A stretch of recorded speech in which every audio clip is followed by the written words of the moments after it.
السلام علیکم راجی صاحب، کیا گفتگو کے امکانات ہیں؟ تحریک کا بھی اعلان کر دیا گیا ہے تحریک انصاف کی طرف سے، بڑی اہم ملاقات ہے آج عمران خان صاحب سے آپ کی بھی، کیا کہیں گے آج؟ بسم اللہ الرحمن الرحیم۔ دیکھیں، پاکستان اس وقت آگے بڑھ سکتا ہے جب پاکستان کے عوام کی منتخب شدہ لوگ پاکستان پر حکومت کریں گے، سیاسی سسٹم بنائیں گے جس سے پاکستان کے عوام کے جو انٹرسٹ ہیں اور مفادات ہیں اور وطن کے انٹرسٹ کے مفادات ہیں، کیا رقم ہے۔ لیکن جب آپ پر زبردستی سے کچھ لوگوں کو جو ہار چکے ہوتے ہیں، نااہل ہوتے ہیں، نالائق ہوتے ہیں اور ان کا فیلئر سب کے سامنے عیاں اور واضح روشن ہوتا ہے، ان کو بار بار مسلط کرنا عوام کی مرضی کے خلاف، آئین اور قانون کے خلاف، یہ میرے خیال میں کوئی بھی پاکستان سے محبت کرنے والا یہ کام نہیں کر سکتا۔ یہ وہ لوگ کام کرتے ہیں جو طاقت کے بھوکے ہیں، رسیاں ہیں طاقت کے، جنہیں بہت زیادہ اشتہا اور خواہش اور پاور میں رہنے کی اور پاور اپنے ہاتھ میں رکھنے کی اور انکروچ کرنے کی، یہ ان لوگوں کے کام ہے جو خلاف قانون ہے، خلاف آئین ہے اور اس کے علاوہ قرآن اور سنت کے بھی خلاف ہے، کیونکہ پاکستان کے آئین میں لکھا حاکمیت اعلیٰ اللہ کی ہے جی، تو جس کے پاس پاور آئے گی، گویا یہ پاور وہ پاور ہے جو اللہ دیتا ہے، تو اللہ تو ظالموں کو پاور نہیں دیتا۔ کیا فرعون کو اللہ نے طاقت دی تھی؟ یہ وہ غاصب تھا، ظالم تھا، قاتل تھا۔ اللہ نے پاور حضرت موسیٰ علیہ السلام کو دی تھی۔ اللہ کبھی بھی ظالموں کو، قاتلوں کو، فاسقوں کو، رازنوں کو، ڈاکوؤں کو، لاکھوں پھیلانے والوں کو کبھی اپنی امانت کا امین نہیں بناتا۔ خود قرآن میں کہتا ہے ان تؤدوا الامانات الی اہلھا، امانت اہل لوگوں کے حوالے کرو، تو وہ نااہل و نالائقوں کو اللہ اپنی امانت دے گا۔ لہٰذا یہ سارے کے سارے اس وقت جو صورتحال ہے، اس سے پاکستان کو صرف پاکستان کے عوام نکال سکتے ہیں۔ پاکستان کے عوام کا ہے، انہوں نے یہاں رہنا ہے، نہ بھاگنا ہے، نہ یہاں سے جانا ہے، نہ ان کے پاکستان سے باہر ان کے ایسٹس ہیں، نہ ان کے پاکستان سے باہر وہ کیا اسے کہتے ہیں مفادات اور منافع، نہ عالمی طاقتوں کے ساتھ ان کے کوئی ریلیشنز ہیں۔ لہذا پاکستان کے عوام ہی جو مخلص ہیں، گزشتہ جب سے یہ رجیم چینج ایپیسوڈ شروع ہوا ہے آج تک اب میدان میں ڈٹے ہوئے ہیں، وہی لوگ ہیں، وہی طاقت ہیں۔ اور میرے خیال میں اگر عوام کے ساتھ جو لوگ جب عوام میدان میں اترتے ہیں تو سب کو میدان میں اترنا چاہیے، سب کو آنا چاہیے، گھروں میں نہیں بیٹھنا چاہیے کہ عوام کو کہیں تم سڑکوں میں نکلو اور میں گھروں میں بیٹھا رہوں، یہ نہیں ہو سکتا۔ اچھا، آج کا ایجنڈا کیا ہو سکتا ہے خان صاحب سے ملاقات کا؟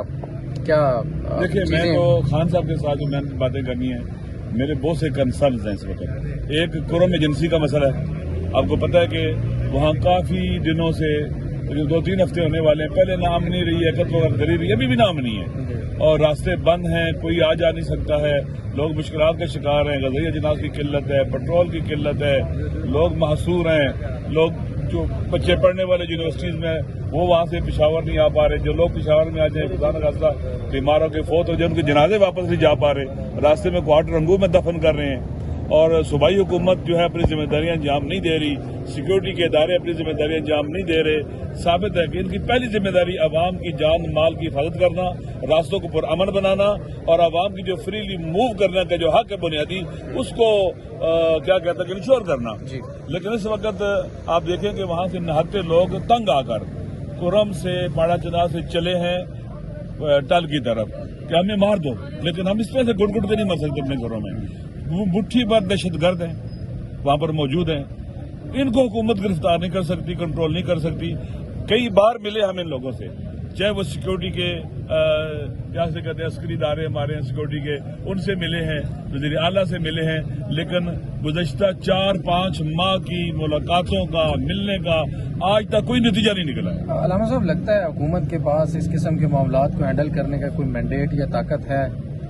یہ تو معاملات کہیں اور سے نہیں ہینڈل ہوتے؟ دیکھیں، بتائیں کہ اب ہم نہیں کر پا رہے، ہمیں نہیں فلاں نہیں کرنے دے جا رہے۔ بنیادی ذمہ داری تو حکومت کی ہوتی ہے نا، وہ ہے میں کیوں نہیں کر پا رہا ہوں، جب ہم ملتے ہیں ہمیں بتائیں۔ سیکورٹی کے ادارے ہیں، جو ادارہ بھی ہے جو اپنی ذمہ داری انجام نہیں دے رہا، یہ رکاوٹ کھڑی کر رہا ہے، بتائیں نا، کیوں نہیں بتاتے؟ میں خود کئی بار ملا ہوں ان سے، ایک مسئلہ میں خان صاحب سے ڈسکس کروں گا کہ یہ محل جو ہے نا حل ہونے چاہیے، اس سے اچھا پیغام نہیں جا رہا، اچھا میسج نہیں جا رہا۔ ایک طرف تو پریشر ہے ہمارے اوپر مختلف فورسز کا، قوتوں کا، پاکستان کے عوام کے اوپر، اور وہ لوگ جنہوں نے وہاں سے ہمیں الیکشن جتوایا ہے، وہاں کے اہل تشیع، اہل سنت، اہل قرم نے، اور وہی الیکشن جتوانے کے بعد مشکلات کا شکار ہے۔ وہاں پر کسی قسم کا کوئی امن و امان کے حوالے سے قدم نہیں اٹھایا جائے. اس کے علاوہ کیا ایجنڈا ہو سکتا ہے؟ پاکستان کے احتجاجی حوالے تحریک سے کا بھی اعلان ہے اب تو. اس کے علاوہ پاکستان کے حوالے سے خان صاحب سے مشورہ کریں گے انشاءاللہ. مجھے امید ہے کہ جو بھی آئندہ قدم اٹھایا جائے کنسنسس کے ساتھ ہونا چاہیے, سنجیدگی کے ساتھ ہونا چاہیے, اور لیڈرشپ کو آگے ہونا چاہیے. جو بات لیڈرشپ, یہ احتجاج اگر سب سے پہلے اگر ڈنڈا کھانا ہے, پتھر کھانا ہے, شیل کھانا ہے, تو لیڈرشپ کا پہلے. پچھلے احتجاج اور اس احتجاج میں اگر آپ موازنہ کریں جو ہونے والا ہے, تو آپ کو لگتا ہے پچھلے کو دیکھ کر یہ بھی کامیاب ہو پائے گا؟ کیا کمیاں تھی تحریک انصاف کی؟ دیکھیے میں بتاؤں آپ کو کہ عوام تو کسی سے نہیں ڈرتے, خوفزدہ نہیں ہے. وہ میدان میں کرتے ہیں, آتے ہیں. کتنی بدترین شیلنگ ہوتی رہی ہے اسلام آباد, آپ نے دیکھا, میں بھی تھا ادھر کہ, لیکن لوگ موجود رہے وہاں پہ.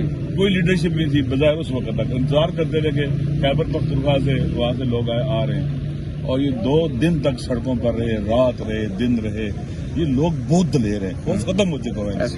شرط یہ ہے کہ جو باہر لیڈرشپ ہے وہ سامنے ہو, آگے کھڑی ہو, وہ جائز.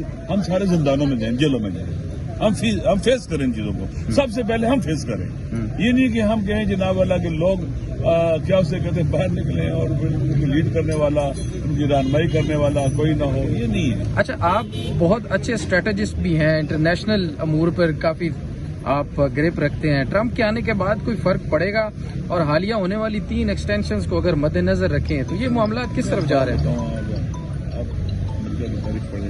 فیڈرل کاسٹرو کا کسی نے پوچھا اس سے کہ امریکہ کا صدر چینج ہو گیا تو کیا ہوگا؟ اس نے کہا کہ یہ کیا ایک آدمی جوتا چینج کر لے تو اسے بدلی آ جاتی ہے. ایسے ہوتا ہے. 1 منٹ. تو اصل پاور زیونسٹوں کے پاس ہے وہاں پر.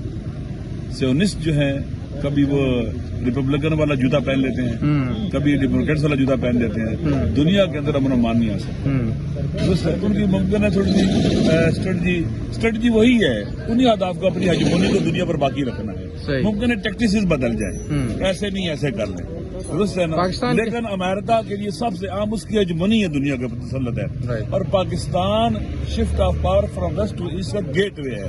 وہ پاکستان کے, میں ایسے بندے کو کبھی برداشت نہیں کر سکتے جو ان کی ہیجمونی کو جو تھریٹ ہے وہ یہاں آئے, اور وہ تھریٹ جو ہے نا وہ رہے, ان کے انٹرسٹ کمپرومائز کا جو یہ ہے. ہمیں لوگ کہتے ہیں خان صاحب اللہ پر توکل ہے ان کا. یہ جو لوگ بات کرتے ہیں ٹرمپ آئے گا تو خان کو نجات دلائے گا.